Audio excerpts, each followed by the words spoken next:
Mystery 101 Words Can Kill is a good film, but I thought it was very, very obvious who done it. I won't give any spoilers, I won't say who it was, but I worked it out immediately. I didn't work out the why, but I was very, very confident that I'd identified the who. And I'm not very good at working out the who. Sometimes I get it right, but more often than not, I'm surprised by who done it in these kind of films. And that to me suggests that it was very, very obvious. So I'd love to know if anybody else worked it out immediately. And indeed, if you worked out the why, I didn't work out the why. But as I said, I won't spoil it by going into any specific details. This was released in 2019 and is the third of the Mystery 101 films from Hallmark and the third that I've watched. I'm watching them chronologically. So far, I wouldn't say you need to watch them chronologically, but I'm certainly enjoying doing it that way. And this one's directed by Mikita, and stars, of course, Jill Wagner as Amy and Kristoffer Polaha as Travis. And it's very, very slow to begin with. I'd say the first 20 minutes, roughly, are very dull. Very, very dull, to the point where I thought it wasn't going to be a good film because it showed no signs of being interesting. But then we get the first murder, and it was eerie. The discovery of that body was brilliant. It was so eerie. And after that, it just picked up, and I really thoroughly enjoyed it. And the main focus is, well, this murder, of course, and then something else that happens is quite dramatic that I won't spoil, but also somebody close to Amy is arrested on suspicion of this murder because there is evidence that links them to it. And of course, there's that emotional aspect of really wanting to prove that that person didn't do it. Whether or not they did, I'm not going to say, but that gave it another dimension. So it wasn't just a case of trying to work out who done it, but desperately trying to prove that this person didn't do it, if of course they didn't do it.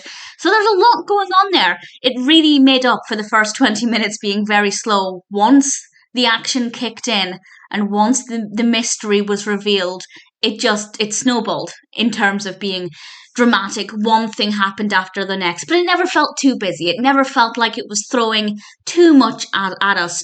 After that first 20 minutes, the pacing was great. The rate at which we were given new information was pretty steady, pretty consistent. Really thoroughly enjoyed that. My only real complaint is that, as I said, I thought it was very, very obvious who had done it.